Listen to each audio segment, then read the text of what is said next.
एक ही हालात में दो इंसान रखे जाएं तो उनकी प्रतिक्रिया अक्सर बिल्कुल अलग होती है।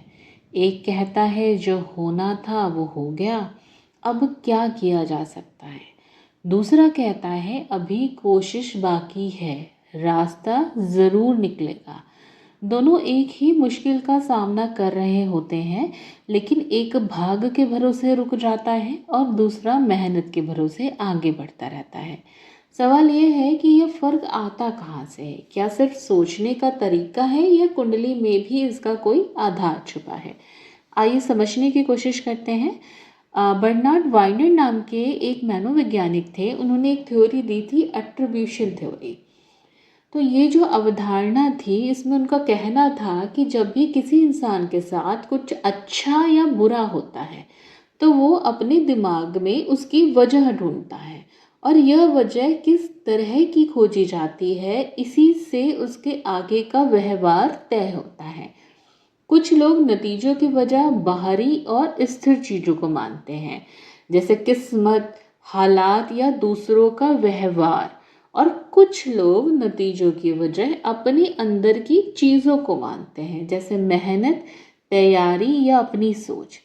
अब दिलचस्प बात यह है कि जो लोग बार बार किस्मत को वजह मानते हैं वो अगली बार कोशिश करने की हिम्मत भी कम जुटा पाते हैं, क्योंकि अगर नतीजा किस्मत से तय होता है तो मेहनत करने का कोई मतलब ही नहीं रह जाता और ऐसे उनका दिमाग मान बैठता है।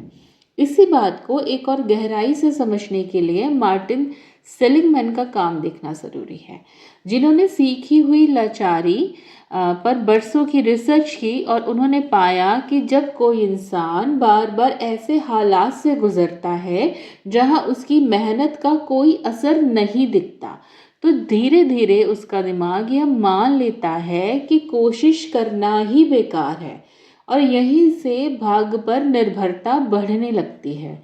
यह कमजोरी नहीं बल्कि दिमाग का एक बचाव करने का तरीका है, ताकि बार बार की नाकामी का दर्द कम महसूस हो।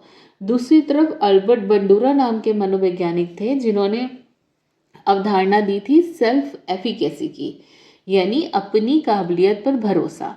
जिन लोगों में यह भरोसा मजबूत होता है वो मुश्किल हालात में भी यह मानते हैं कि उनके प्रयास से फर्क पड़ेगा और यही भरोसा उन्हें बार बार कोशिश करते रहने की ताकत देता है, चाहे शुरुआती नतीजे कैसे भी हों।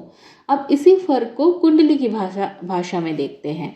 ज्योतिष में भाग्य और मेहनत दोनों के लिए अलग अलग भाव बताए गए हैं।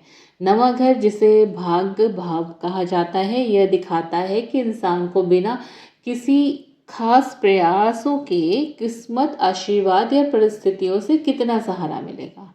वही 10वां और तीसरा घर, जिसे कर्म और एफर्ट का भाव कहा जाता है, यह दिखाता है कि इंसान अपने प्रयासों, अपनी मेहनत और अपने फैसलों से कितना आगे बढ़ सकता है।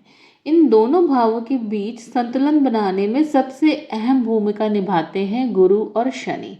गुरु को कृपा, विस्तार और सहज मिलने वाले फल का ग्रह माना जाता है। जिस कुंडली में गुरु ग्रह मजबूत होता है और 90 घर से जुड़ा होता है, वह इंसान को अक्सर बिना बहुत संघर्ष के भी मौके और सहारे मिलते रहते हैं और स्वाभाविक रूप से उनका झुकाव किस्मत और आशीर्वाद पर भरोसा करने की तरफ होता है। वहीं शनि को अनुशासन, धैर्य और मेहनत से मिलने वाले ग्रह का फल माना जाता है। शनि जल्दी फल नहीं देते, लेकिन जब देते हैं तो वो मेहनत की नींव पर टिका होता है। जिस कुंडली में शनि मजबूत हो या 10वें घर से गहरा जुड़ाव रखते हो, वह इंसान का स्वभाव स्वाभाविक रूप से ही यही सिखाता है कि बिना मेहनत की कुछ हासिल नहीं होता। ऐसे लोग अक्सर धीरे धीरे आगे बढ़ते हैं, लेकिन उनकी सफलता ज़्यादा टिकाऊ मानी जाती है, क्योंकि वो उनको अपने प्रयासों पर खड़ी की होती है उन्होंने वो सफलता।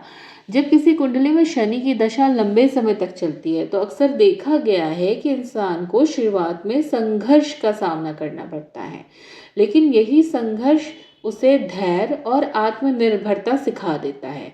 ठीक वैसे ही जैसे मनोविज्ञान में सेल्फ एफिकेसी बार बार की कोशिश और छोटी सफलताओं से मजबूत होती है। अब अगर हम इन दोनों नज़रियों को साथ रख कर देखें तो एक साफ पैटर्न दिखाई देता है। मनोविज्ञान कहता है इंसान की सोच यह तय करती है कि वो नतीजों की वजह अपने अंदर ढूंढे या बाहर। ज्योतिष कहता है कुंडली में गुरु और शनि की स्थिति यह तय करती है कि इंसान को जीवन में आसान सहारा ज़्यादा मिलेगा या मेहनत से सीखा हुआ अनुभव। शायद यह दोनों बातें एक ही सच को अलग अलग भाषा में कह रही हैं। हो सकता है कि जो ग्रहों का संतुलन है वही वो शुरुआती अनुभव है जिससे इंसान की सोच बनती है, और जो सोच है वही आगे चलकर उसके फैसलों और मेहनत करने की आदत में दिखाई देती है। इसलिए भाग और मेहनत को एक दूसरे का विरोधी मानने की बजाय इन्हें एक ही सिक्कों के दो पहलू की तरह समझना चाहिए।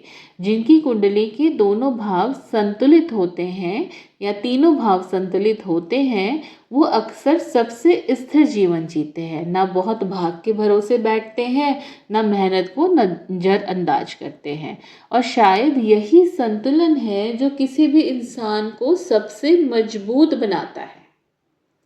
I hope this information will help you out. Thank you so much.